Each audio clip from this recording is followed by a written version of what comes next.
Imagine if removing vegetables from your diet could improve your health. Sounds extreme.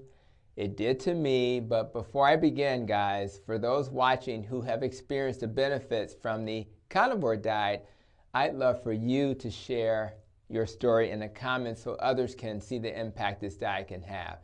And if you really want to get the carnivore message out, I strongly suggest you support the Healing Humanity documentary. In fact, the sweater I'm wearing right now is one of the items you can purchase to support the documentary. Just go to healinghumanity.movie to support this great grassroots effort. I'll make sure to pin that website in the video comments. So let's get started, guys. This video isn't about demonizing anyone's food choices. It's about sharing my journey and offering a perspective that could help others find what works for them. Years ago, I never would have imagined myself as a carnivore. I started out as a vegetarian because I wanted to prevent disease for myself and, of course, my family. I was deeply inspired by a book by Dr. Joe Furman called Disease Proof Your Child, which promoted a plant-based diet as the best path to heal. Then I came across the China study by T. Colin Campbell, which also suggested plant-based eating as the best option for longevity and disease prevention. At the time, it felt like all the experts were pointing in the same direction, and I fully trusted that advice. I even learned about the blue zones, regions where people live long, healthy lives, and believed these places validated the benefits of plant-based eating. But what I didn't realize at the time was that the blue zones weren't actually plant-based in the way I thought, and that the China study was an observational study which doesn't show cause and effect.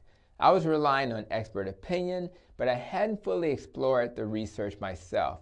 As I went deeper, I started looking at the stronger evidence, particularly randomized controlled trials, and began questioning whether the vegetarian diet was truly the best option for me and my family. Now, for my wife, who has type 1 diabetes, blood sugar control was always a challenge on a plant-based diet.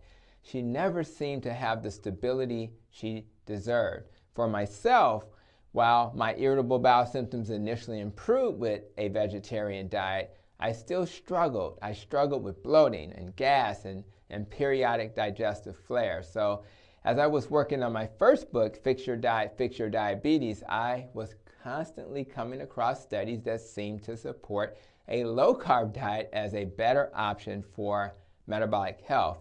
Halfway through writing my book, guys, which would have been plant-based, I had to switch my focus from a vegetarian approach to low-carb because that's what the evidence seemed to support. Switching to a low-carb diet wasn't an overnight fix, but it did lead to improvements for both my wife and I. My symptoms continued to improve, and my wife had much better glucose control. But what really allowed me to move from a low-carb to keto and ultimately a carnivore diet was seeing how many of my colleagues I respected in the low-carb space doing the same.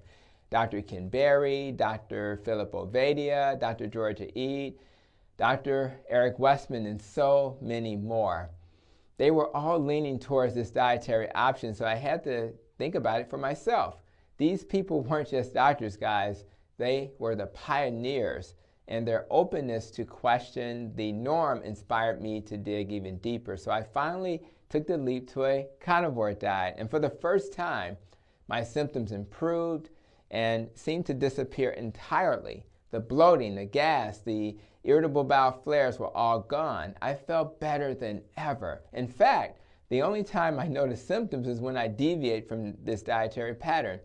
I found my answer, and I want people to know it can happen for you too, especially if you haven't found success with other dietary patterns. Let's be clear, carnivore isn't for everyone. For example, my wife still follows a keto approach that works well for her. But I do believe everyone deserves to know that they have the potential to heal with this dietary pattern if other approaches haven't worked for them. Carnivore may seem extreme to some, but when we look at the state of health in this country, we should be asking ourselves, what's really extreme? Nearly half of Americans are on at least one medication. And the number only rises as people get older. Chronic diseases are considered normal, guys. Shouldn't we question why it's become normal to be unhealthy? When I began this journey, I started to learn about the impact of anti-nutrients in plants, the role of inflammation, and how certain foods can actually aggravate these issues. I'm not saying everyone has to give up vegetables, but we should all be open to exploring what really works best for our bodies. Thriving shouldn't be something only a few people experience. We all have the potential to live healthier, happier lives. Thriving for me means feeling energetic, clear-minded, and free from the burden of a digestive problem. For others, it might mean being free from medications, being able to move pain-free, or experiencing mental clarity that they haven't felt in years. In this video, I want you to consider other options like carnivore. I'm sharing my story because if I can experience this level of healing by stepping outside the norm, maybe you can too. If you've tried everything else and it hasn't worked, maybe carnivore is worth a try. And if you've already started your journey on carnivore, maybe you should share your experiences below so others can see that they're not alone.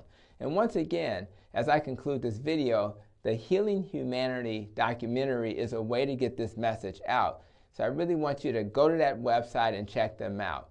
I really want to thank you for being part of this healing community. And until the next video from the Metabolic Health Doc, continue to be safe, be well, and continue to protect your nest.